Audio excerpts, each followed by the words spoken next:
Olá, seja bem-vindo. Somos a Igreja Verbo da Vida de Campo Grande, no Rio de Janeiro. E você ouvirá agora uma mensagem da Palavra de Deus. Desde que ela transforme a sua vida.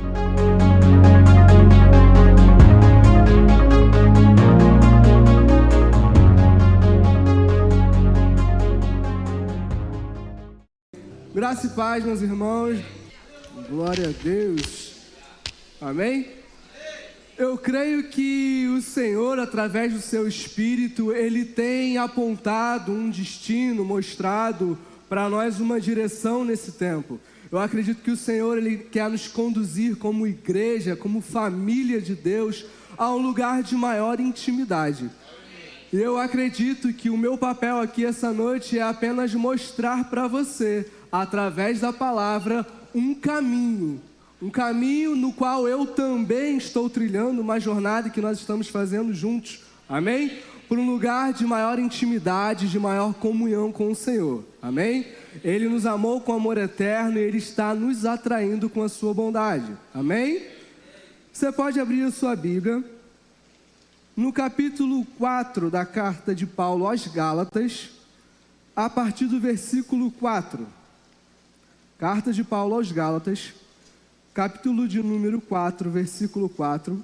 Esse vai ser o nosso ponto de partida, amém? A gente vai ver a iniciativa de Deus em nos atrair, em nos trazer para mais perto. Os irmãos acharam? Amém? O texto diz o seguinte: vindo, porém, a plenitude do tempo, Deus enviou o seu Filho, nascido de mulher, nascido sob a lei, para resgatar os que estavam sob a lei, a fim de que recebêssemos a adoção de filhos. E porque vós sois filhos, enviou Deus ao nosso coração o Espírito de seu Filho, que clama, Abba, Pai. Versículo 7. De sorte que já não somos mais escravos, porém filhos, e sendo filho, também herdeiros por Deus. Amém? Certa vez fizeram uma pergunta a um homem chamado Agostinho. Perguntaram o seguinte para ele: o que Deus fazia na eternidade? A resposta dele foi: Deus amava. Com isso ele queria dizer que o Pai, o Filho e o Espírito Santo eternamente amavam uns aos outros e estavam em uma comunhão perfeita. Eles estavam satisfeitos com o amor que eles compartilhavam. Amém? Uma pergunta semelhante foi feita a um homem chamado João Damasceno. Perguntaram para ele o que Deus fazia antes da criação do mundo. E a resposta dele foi pericorese. Pericorese, para quem não sabe, é uma espécie de brincadeira de criança. As crianças unem as suas mãos, dançam e cantam umas para as outras. É algo semelhante à nossa cantiga de roda. Então, nas palavras de João Damasceno, Deus, antes da criação do mundo, o Pai, o Filho e o Espírito estavam unidos, cantando e amando uns aos outros. Jonathan Edwards, ele escreveu um livro para tentar responder essa pergunta. Qual finalidade, qual o propósito de Deus ter criado todas as coisas? E basicamente a resposta dele nesse livro foi que a criação, ela é o resultado do transbordar do amor de Deus. Deus não criou o homem, a humanidade, porque ele precisava receber amor. Deus criou o homem, a humanidade, porque ele desejava compartilhar do seu amor. Deus não criou os anjos como um exemplo para louvá-lo, porque ele estava com problema de baixa autoestima. Ele era perfeito eternamente. A palavra vai dizer que antes da fundação do mundo, antes da criação do mundo, Deus fez uma escolha. Ele nos escolheu para sermos santos e irrepreensíveis diante dele. E em amor, Ele nos predestinou para sermos filhos por meio de Jesus Cristo. Então, por conta dessa escolha, Deus age no tempo e na história. E a gente chega ao texto que nós lemos. Na plenitude dos tempos, o Deus que é eterno controlou todas as circunstâncias históricas, sociais, culturais, políticos. Ele orquestrou as circunstâncias, um tempo oportuno, propício para enviar o seu filho. Ele não enviou um anjo, ele não enviou outra criatura, não. Ele enviou alguém que estava com ele desde a eternidade. E ele enviou esse filho, nascido de uma mulher, um homem como eu e você, porque enquanto Deus, ele é o único que é capaz de morrer pelos nossos pecados e nos perdoar através disso, mas como homem, ele é aquele que deve morrer pelos nossos pecados como nosso representante, amém? Então, enquanto verdadeiramente Deus, enquanto verdadeiramente homem, ele vem, morre pelos nossos pecados para nos libertar, para nos resgatar, para nos trazer para si. A gente abandona a condição de escravo, a gente passa a ser um filho de Deus, e não somente um filho, mas um filho que é herdeiro. Fomos abençoados com toda sorte de bênção espiritual em Cristo, amém? Mas não somente isso.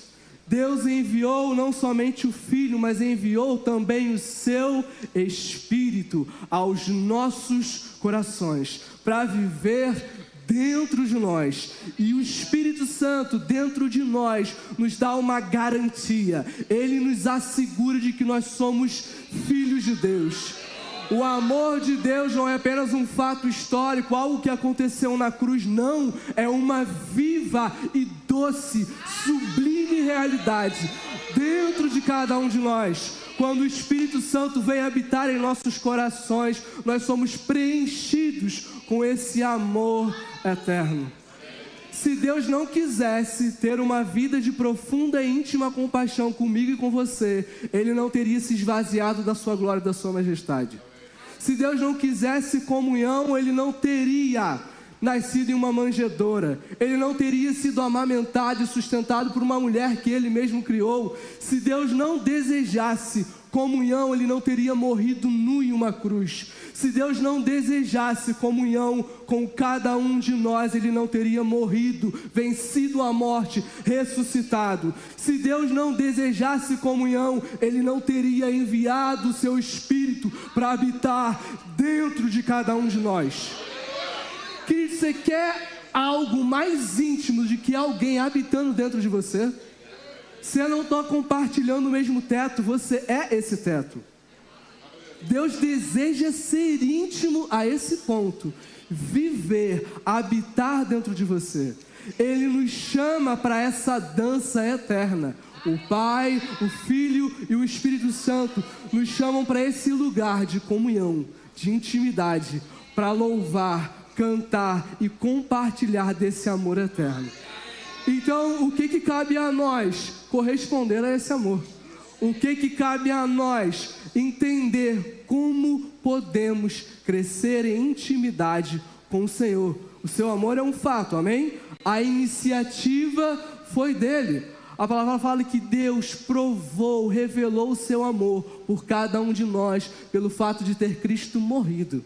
Mas não somente isso, a palavra fala que o amor de Deus foi derramado em nossos corações através do Espírito de maneira abundante. O salmista, falando sobre o amor de Deus, vai dizer: como é precioso, ó Deus, o teu amor. À sombra das tuas asas, os homens encontram refúgio.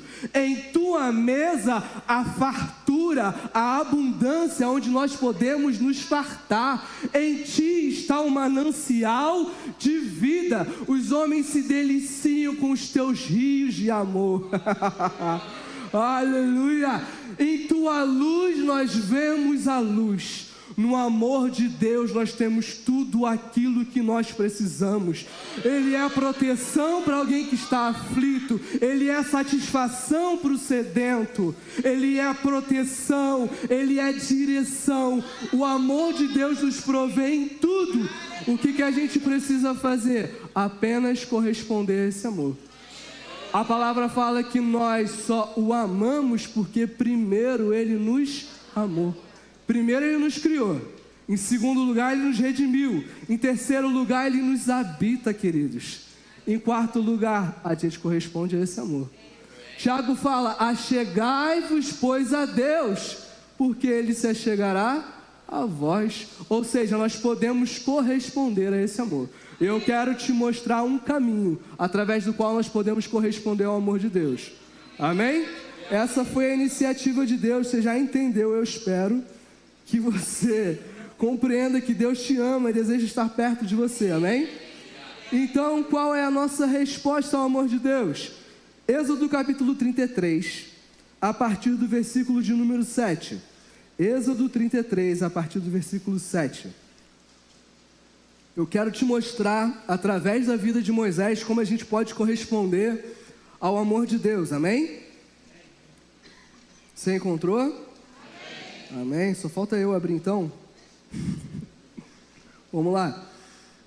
Ora, Moisés costumava tomar a tenda e armá-la para si, bem longe do arraial, e lhe chamava a tenda da congregação. Todo aquele que buscava ao Senhor saía à tenda da congregação, que estava do lado de fora do arraial. Quando Moisés, versículo 8, saía para a tenda, fora, todo o povo se erguia, cada um em pé à porta da sua tenda, e olhavam pelas costas até entrar ele na tenda. Versículo 9. Uma vez dentro, Moisés da tenda descia a coluna de nuvens e punha-se sob a porta da tenda, e o Senhor falava com Moisés. Todo o povo via a coluna de nuvens que se detinha à porta da tenda. Todo o povo se levantava e cada um à porta da sua tenda adorava ao Senhor. Falava o Senhor a Moisés face a face, como quem fala a um amigo. Amém? Qual é o primeiro passo para nós correspondermos ao amor de Deus? Qual é o primeiro passo que nós precisamos dar em direção à intimidade com o Senhor? Uma decisão pessoal. Uma decisão que não veio do povo de Israel, uma decisão que não veio de uma orientação divina. Moisés decidiu armar a tenda para si. Foi uma decisão pessoal, própria, que ele fez. O caminho para a intimidade com o Senhor não é uma decisão do seu pastor, não é uma decisão da sua liderança, não é uma decisão do seu cônjuge, não é a decisão dos seus filhos. O primeiro passo em direção à intimidade com o Senhor é uma escolha que você precisa fazer. É uma escolha que você precisa tomar. Existem decisões que vão nos levar para mais perto do Senhor, para esse lugar que Ele deseja, para esse lugar de intimidade e comunhão com Ele. Amém? Primeira decisão que nós precisamos tomar: prioridade. Salmos no versículo 25, 14 diz o seguinte, ou melhor, capítulo 25, versículo 14: a intimidade do Senhor é para aqueles que o temem, aos quais Ele dará a conhecer a sua aliança. A intimidade do Senhor é o resultado do temor santo nos nossos corações. Temor é algo diferente de medo. Eu não me torno íntimo de Deus temendo a Ele. Eu me torno íntimo de Deus tendo um sentimento de profunda reverência, de valor ao Senhor. Ele se coloca em primeiro lugar na minha vida. Ele se torna o meu Senhor, aquele que me comprou, aquele que me redimiu, aquele que me habita, aquele que sustenta a minha vida. Esse é o lugar que o Senhor precisa ocupar nas nossas vidas, o primeiro lugar. Então nós precisamos dar esse primeiro passo, fazer essa decisão. Então a intimidade é o resultado dessa escolha, onde nós vamos colocar o Senhor em primeiro lugar, amém? Salmo 27, versículo 4, Davi diz o seguinte: uma coisa, uma única coisa, eu peço, eu priorizo, eu peço ao Senhor e eu a procuro, que eu possa viver, habitar na casa do Senhor todos os dias da minha vida, para contemplar a beleza, a bondade do Senhor. Davi não pedia 2, 3, 4, 5 coisas. Davi fazia várias petições, sim, mas existia um propósito único e final em todos os pedidos que Davi fazia, em tudo aquilo que Davi buscava: estar mais perto do Senhor, estar mais próximo do Senhor. Davi desejava, ele pedia, ele decidiu e ele buscava. Nós precisamos tomar essa decisão e caminhar em direção a essa decisão.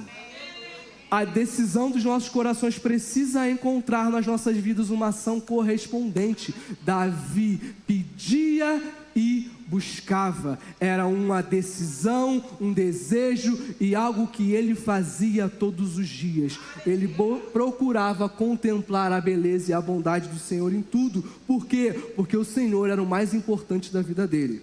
Amém? Esdras capítulo 7, versículo 10 diz o seguinte: pois Esdras tinha decidido, escolhido, dedicar-se a estudar a lei do Senhor e a praticá-la e a ensinar os seus decretos e mandamentos ao povo de Israel. Segunda decisão que nós precisamos tomar: conhecer ao Senhor através da sua palavra. Conhecer o Senhor e a sua vontade através da sua palavra. Esdras dedicou o seu coração, o seu tempo, a sua vida a isso, a conhecer ao Senhor. Ele não somente procurou conhecer ao Senhor, conhecer a sua vontade, mas praticá-la. Eu quero conhecer a tua vontade, eu quero viver a tua vontade. Mas ele não para por aí, ele diz: eu quero conhecer, eu quero praticar, mas eu também quero ensinar ao teu povo. Em outras palavras, eu quero ser um instrumento da sua vontade. Para que possamos estar mais íntimos do Senhor, nós precisamos estar envolvidos com aquilo que o Senhor está envolvido. Precisamos estar ativos na sua obra. Se a vontade do Senhor é que todos os homens sejam salvos e cheguem ao pleno conhecimento da verdade, o que Esdras estava fazendo? Senhor, eis-me aqui. Eu quero conhecer o teu coração, eu quero viver a tua vontade, e eu quero ser um instrumento, um canal da tua vontade nessa terra. É somente andando com o Senhor e naquilo que o Senhor está fazendo que eu posso me tornar íntimo. Amém? Outra decisão que nós precisamos tomar: não se contaminar com o mundo, mas viver em santidade. Daniel, no capítulo 1, versículo 8, diz que Daniel decidiu, fez uma escolha: não se contaminar com os manjares do rei, não se contaminar com aquilo que era impuro, não se contaminar com algo que comprometia a comunhão e a intimidade que ele tinha com o Senhor. É uma decisão que nós precisamos fazer. Como andarão, pois, duas pessoas juntas se não houverem entre elas um comum acordo? Como eu posso andar com um Deus que é santo, vivendo uma vida de pecado? Como eu posso andar com um Deus que é santo, vivendo em santidade? Só que a questão do homem é que os pecados fazem separação entre nós e Deus. Não é o que a palavra fala? O seu ouvido não está gravado, amém? Para ouvir as nossas orações, mas os nossos pecados fazem separação entre nós e Ele. Então é algo que o próprio Deus, em sua bondade, precisa resolver, porque o pecado é algo que afeta o coração do homem. Então nós temos a necessidade de termos um novo coração.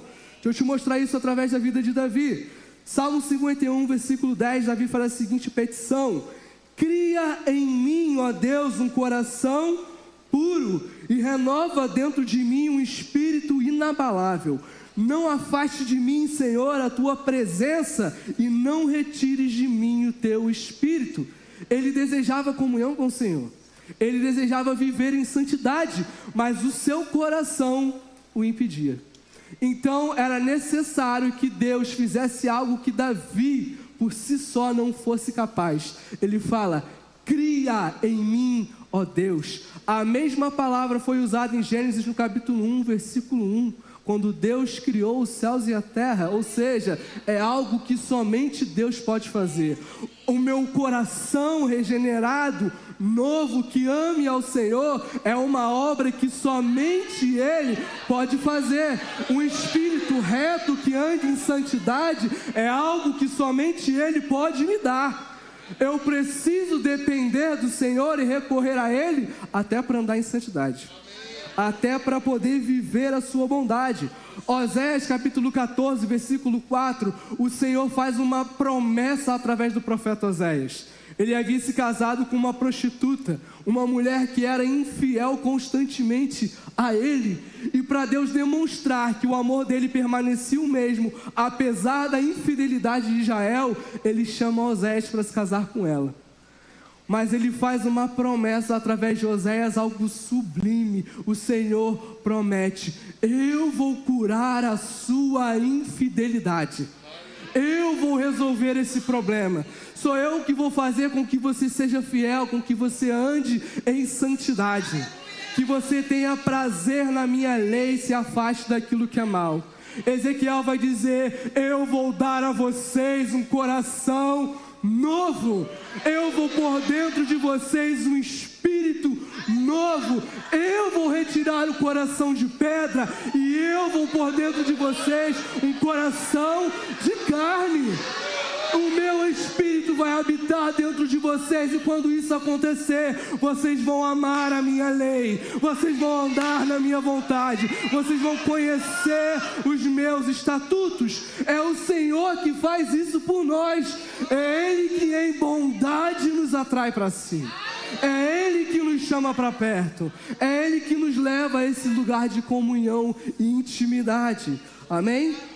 Então a santificação, ela tem um início. Ela começa quando eu sou regenerado, quando o Espírito de Deus vem habitar no meu coração. Aí o poder do pecado, ele é quebrado. Amém? Agora eu estou debaixo da graça e o pecado não tem mais domínio sobre mim. Amém? Eu não estou mais escravo do pecado, mas Paulo vai dizer: vocês podem se considerar mortos para o pecado, mas vivos para Deus. Então tem um início, amém?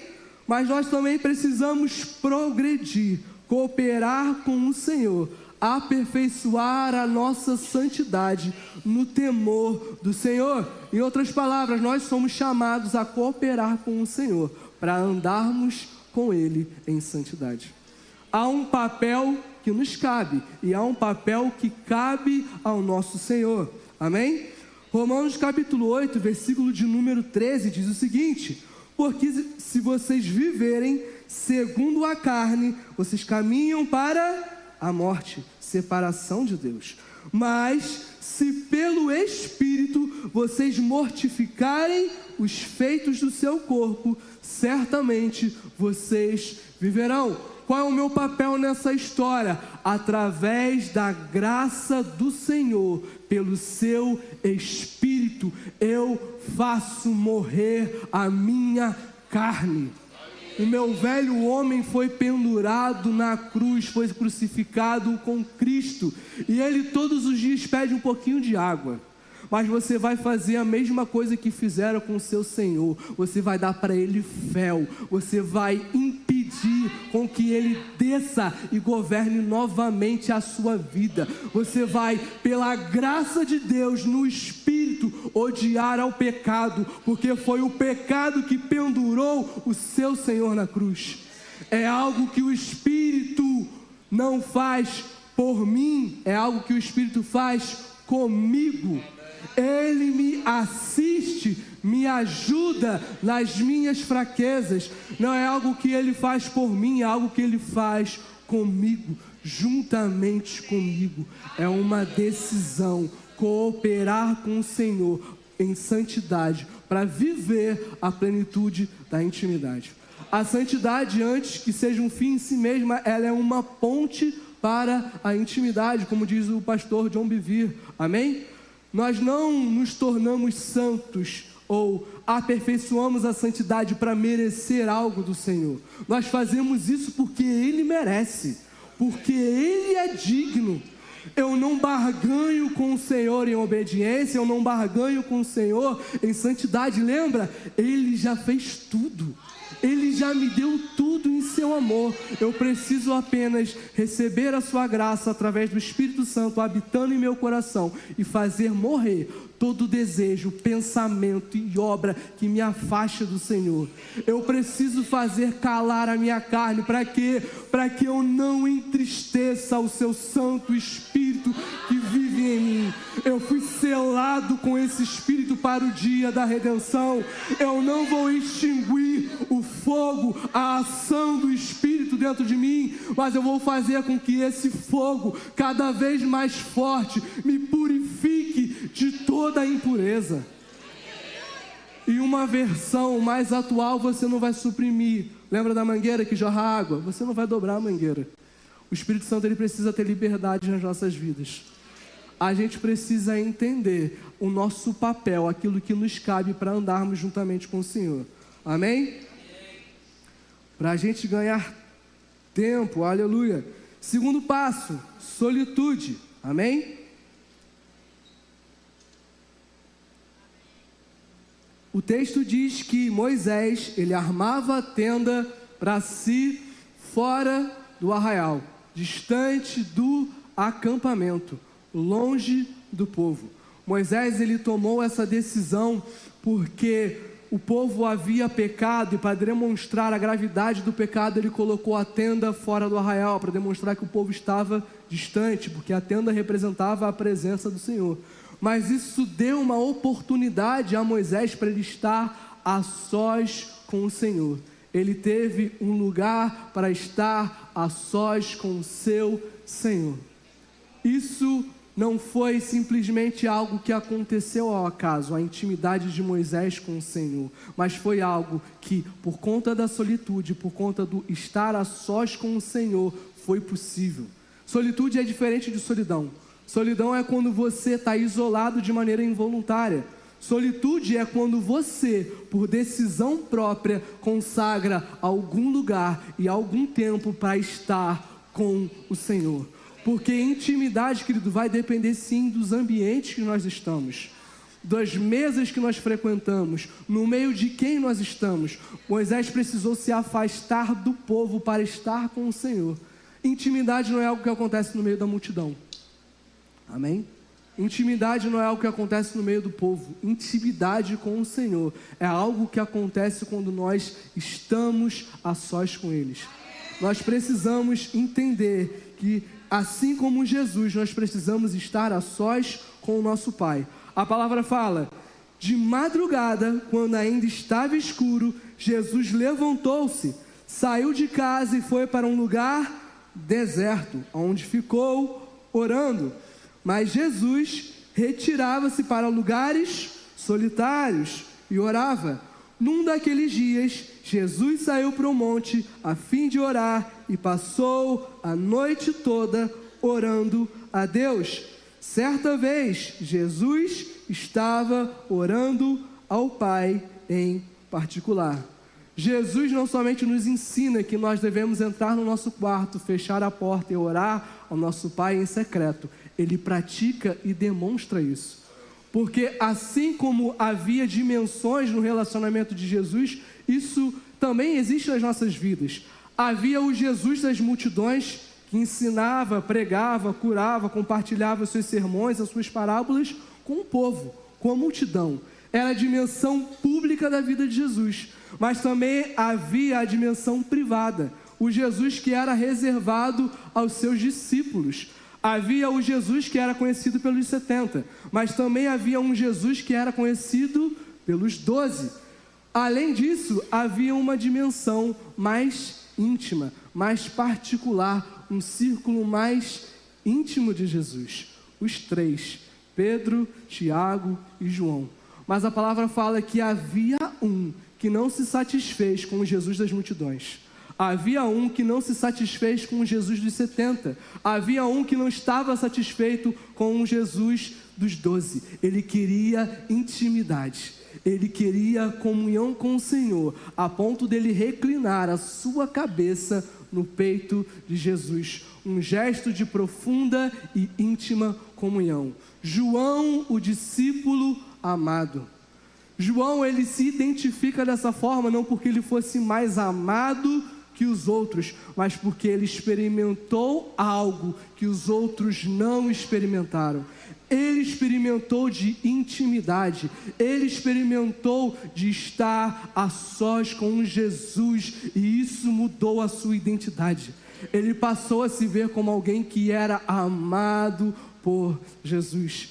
Intimidade, ela é resultado sim de nós termos um tempo a sós com o Senhor, estarmos a sós com Ele para amá-lo, para conhecê-lo, para ouvi-lo, mas também é resultado de nós estarmos dia após dia com Ele, porque João, ele só pôde entrar nessa dimensão mais privada do círculo de Jesus, porque ele estava com Jesus todos os dias do seu ministério.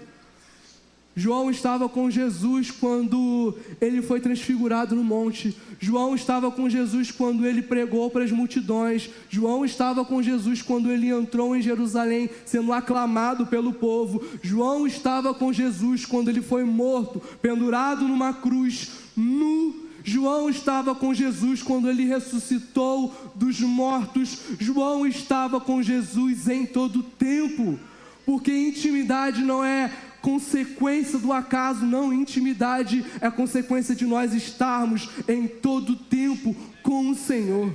Alguém íntimo é alguém que acorda com você pela manhã. Alguém íntimo é alguém que você vê à noite antes de dormir. Nós precisamos entender que só vamos nos tornar íntimos do Senhor quando passarmos tempo com Ele. Nós precisamos investir aquilo que nós temos de mais precioso, gastar tempo para conhecermos ao Senhor, amém? Talvez você pense, tá, mas a gente pode orar sem cessar, o Espírito Santo veio habitar dentro de nós, a gente tem uma comunhão com Ele, e eu digo sim, mas deixa eu te dizer uma coisa, nós não vamos orar em todo tempo e em todo lugar, antes de nós termos algum tempo, em algum lugar, a sós com o Senhor. Uma é consequência da outra, amém? A gente precisa dedicar algum tempo em algum lugar para estar a sós com o Senhor, para que Ele possa estar conosco em todo o tempo, para que isso se torne uma realidade, algo que eu posso viver e experimentar, a sua presença comigo dia após dia. Paulo vai falar, quer viva, quer comais, quer bebais ou façais qualquer outra coisa, fazei tudo para a glória de Deus. As coisas mais simples e mais comuns, coisas das quais depende a minha vida, comer e beber. Em outras palavras, troca a fralda do seu filho para a glória de Deus, lave a sua louça para a glória de Deus, leve o seu filho na escola para a glória de Deus, trabalhe, se esforce no seu trabalho, na sua faculdade, para a glória de Deus, esteja envolvido em glorificar o Senhor em todo tempo, em toda circunstância, mesmo a mais comum. João estava com o Senhor em todo tempo, por isso ele pôde reclinar a sua cabeça sobre o peito de Jesus, amém? Deixa eu dar alguns exemplos de como as duas coisas precisam estar juntas, amém? A palavra vai falar sobre a história da igreja, melhor dizendo, vai falar sobre Nicholas Herman, mais conhecido como o irmão Lawrence. Ele é um cozinheiro, alguém que trabalhou durante toda a sua vida na cozinha de um convento. Ele não pôde se tornar um clérigo porque ele não tinha instrução, mas ele aprendeu algo através da solitude, através da oração, através da comunhão com o Senhor, que ninguém aprendeu. Ele se dedicava, tinha um tempo a sós com o Senhor, assim como todas as pessoas naquele lugar, mas ele não se satisfez com isso, ele queria mais, e ele falava que a partir de um determinado tempo, a sua mente e o seu coração foram inteiramente voltadas em direção ao Senhor. Ele cortava batatas e ele pensava no Senhor. Ele lavava pratos e pensava no Senhor. Ele esfregava o chão e pensava no Senhor. E ele fala que anos se passaram até que algo começou a acontecer. De forma mais frequente e mais forte, ele passou a estar consciente da presença do Senhor. Todos naquele lugar estavam cientes, tinham conhecimento de que era a habitação do Senhor, mas somente ele experimentava isso como uma viva realidade. Deixa eu te dar um outro exemplo. George Miller. George Miller, ele foi um missionário e evangelista alemão que serviu ao Senhor na Inglaterra. Através dele e da sua esposa, 10.000 crianças aproximadamente foram mantidas através do trabalho social que ele desenvolvia, através do orfanato que ele presidia. A palavra fala que, a história fala que ele era um homem de profunda e íntima comunhão com o Senhor. Ele se dedicava a estar a sós com Deus. Existe um livro que é uma espécie de registro das orações que ele fazia. Não dezenas, não centenas, mas milhares de orações que ele fez. E o Senhor, no mesmo dia, atendeu a maior parte delas. Existe um relato desse livro de um amigo dele que presenciou algo. Houve um tempo de extrema escassez, extrema pobreza, onde as crianças não tinham mais aquilo que comer. As despensas do orfanato ficaram vazias. E ele simplesmente entrou no seu quarto e fez uma oração simples. Pai, as crianças precisam de alimento. Pai, as crianças precisam de roupa. Pai, as crianças precisam de remédio. No dia seguinte, carroças, caravanas, pessoas começaram a trazer tudo aquilo que ele pediu ao Senhor no lugar secreto, no lugar de intimidade. Um homem simples, mas que conhecia profundamente ao Senhor, porque dedicou algum tempo em algum lugar para estar a sós com o Pai. Deixa eu te dar um outro exemplo. Martinho Lutero, talvez seja um nome mais familiar para você. Alguns amigos dizem que Lutero orava aproximadamente 3 horas diariamente. Ele falava que era a coisa mais importante da sua vida. Por isso ele fazia sempre pelas manhãs, quando acordava, e sempre à noite, antes de dormir. Lutero falava que quando ele estava extremamente ocupado, existiam muitas demandas no seu dia para serem realizados. Sabe aquilo que ele fazia? Ele orava 1 ou 2 horas a mais. Porque ele sabia que se ele negligenciasse a solitude, o estar a sós com o Senhor, essas demandas não seriam resolvidas. Queridos, existe, eu sei, eu não estou te condenando, amém? Eu estou na mesma jornada, no mesmo caminho. Você tem muitas demandas, você tem muitas atribuições, você tem muitos afazeres, mas não negligencie o estar a sós com o Senhor. Não negligencie o seu tempo de solitude com o Senhor, amém?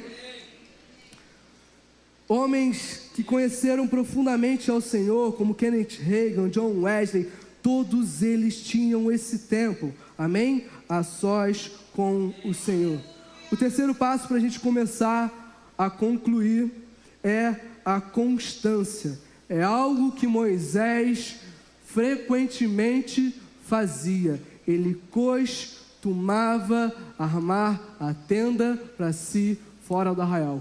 Não é algo que Moisés fazia em um dia e no outro não. Não era algo que Moisés fazia em uma semana e na outra não. Era algo que ele fazia constantemente. A nossa intimidade com o Senhor é resultado da nossa constância em estar com Ele. Alguém íntimo é alguém que eu dedico o meu tempo. Eu tenho aquilo que é para mim de mais caro, o meu tempo, e eu dedico para essa pessoa. Deixa eu te dar um exemplo.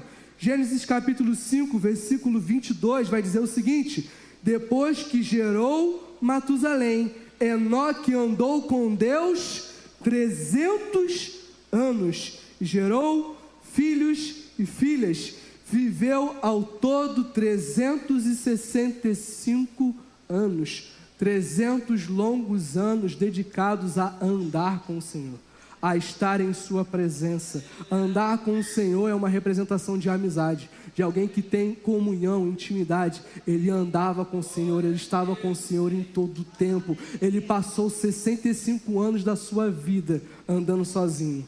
Mas um dia ele tomou uma decisão. Um dia ele fez uma escolha. Um dia ele decidiu: o Senhor vai ser uma prioridade na minha vida. Um dia ele decidiu: eu não vou me contaminar com essa geração, mas eu vou viver para a glória dele.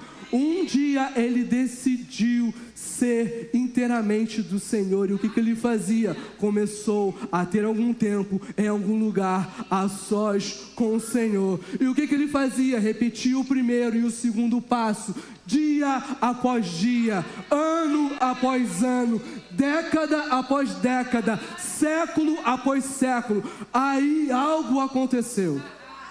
Algo que ninguém na sua geração viveu, ele viveu. O Senhor o tomou para si, o Senhor o arrebatou, o Senhor não permitiu que ele passasse pela morte. Por quê? Porque ele era íntimo do Senhor. Ele tinha uma profunda comunhão com o Senhor, porque ele dedicou o seu tempo. Moisés costumava fazer isso. Atos capítulo 2, versículo 42 vai dizer que a igreja perseverava, se mantinha na doutrina dos apóstolos, na oração, no partir do pão e na comunhão, disciplinas, coisa que era necessário você colocar força e fazer todo dia. Qual era o resultado disso? Eles viviam milagres, viviam sobrenatural do Senhor. Se nós quisermos viver as mesmas coisas, temos a mesma comunhão que George Miller, o irmão Lawrence, Lutero, Kenneth Hagin, nós precisamos dedicar o nosso tempo às mesmas práticas para termos os mesmos resultados. Intimidade não é algo que acontece por acaso, é uma consequência de dedicar tempo a sós com o Senhor. É uma escolha que nós precisamos fazer, amém? Oséias no capítulo 6, versículo de número 3 vai dizer: conheçamos e prossigamos em conhecer ao Senhor. Os melhores dias com o Senhor, queridos, não podem estar no nosso passado. A gente não pode olhar para trás com saudade de um tempo onde a gente tinha mais comunhão e intimidade com o Senhor. O Senhor, essa semana, ele me trouxe um texto de Jeremias no capítulo 2, onde o Senhor dizendo para Israel: eu lembro quando você era minha noiva, eu lembro quando você andava no deserto em um lugar que não se semeia, eu lembro do seu amor por mim. O Senhor olhava para trás com saudade do amor de Israel. Ele não pode olhar para nós da mesma forma. A gente precisa conhecer e prosseguir em conhecer ao Senhor. A gente precisa dedicar os nossos dias, o nosso tempo a Ele. Ele é digno. Conhecer ao Senhor é resultado de uma escolha que a gente faz diariamente. Gálatas no capítulo 6, versículo 7, Paulo vai dizer: de Deus não se zomba. Tudo aquilo que o homem semeia, ele vai colher. Se nós semearmos na carne, nós vamos colher destruição. Mas se nós semearmos no Espírito, nós vamos colher vida eterna, intimidade com o Senhor. Semear na carne foi algo que Salomão fez. Salomão diz: olha, eu não neguei a mim mesmo prazer algum. Tudo aquilo que os meus olhos viram e o meu coração desejou, eu tive. Eu construí palácios, eu tive mulheres de diversas nações, eu enriqueci, eu plantei vinhas, pomares, tudo aquilo que eu desejei, eu tive. E qual é a conclusão que ele chegou? Vaidade. Corri atrás do tempo, gastei a minha vida à toa. Semeou na carne, colheu corrupção. A história da humanidade é a triste história do homem tentando ser feliz com alguém além de Deus. Existem desejos, anseios dentro do meu e do seu coração que nada nesse mundo podem satisfazer. A conclusão: você não foi criado para esse mundo. Você não foi criado, querido, com todo respeito, não é o seu sucesso financeiro que vai te fazer feliz. Não é o sucesso do seu casamento que vai te fazer inteiramente feliz. Não é o seu sucesso ministerial que vai te fazer plenamente feliz. Agostinho vai dizer que o Senhor nos criou para si mesmo e o nosso coração está inquieto enquanto não repousar no Senhor. Moisés fez uma escolha, dia após dia, semeou no Espírito, decidiu estar com o Senhor, viver para a sua glória. Qual foi o resultado disso? o Senhor falava com Moisés face a face, como quem fala com um amigo. Queridos, o destino, quem nos espera no final dessa caminhada é o Senhor. Deixa eu te dizer, na presença do Senhor, a plenitude de alegria. Na presença do Senhor, há delícias perpétuas. Existe na presença dele uma satisfação e um deleite que nada pode nos dar. Você não será feliz quando você prosperar. Você é feliz porque o Espírito Santo habita dentro de você. Quando nós tivermos uma profunda e íntima comunhão com o Senhor, nós vamos entender o que Davi escreveu no Salmo 84. Ah, como é agradável os teus altares, como é agradável a tua presença. Até um pardal encontrou ninho para si, a andorinha encontrou um lugar onde acolha os seus filhotes. Aleluia, aleluia. Aleluia, satisfação, queridos, plena, abundante, é somente na presença do Senhor. Por isso que ele vai dizer como são felizes aqueles que habitam na sua casa. Eles te louvam sem cessar. Há dentro de você uma canção de louvor que o Senhor colocou. Há dentro de você uma canção de amor que transborda do derramar do amor do Espírito. Há uma alegria indizível, santa e cheia de glória. Mas para experimentarmos isso, é necessário escolha. Decida hoje pelo Senhor. Decida torná-lo hoje uma prioridade na sua vida. Decida hoje não se contaminar com os banquetes do Rei. Decida hoje conhecer, viver e praticar a vontade do seu Senhor. Decida hoje estar a sós com Deus. Decida hoje dedicar o seu tempo a conhecer e a prosseguir e conhecer ao seu Senhor, aquele que te redimiu, aquele que te amou. Amém e amém.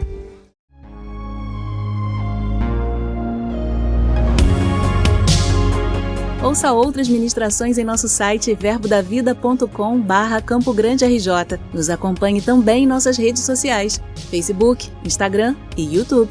Seja abençoado na prática dessa palavra.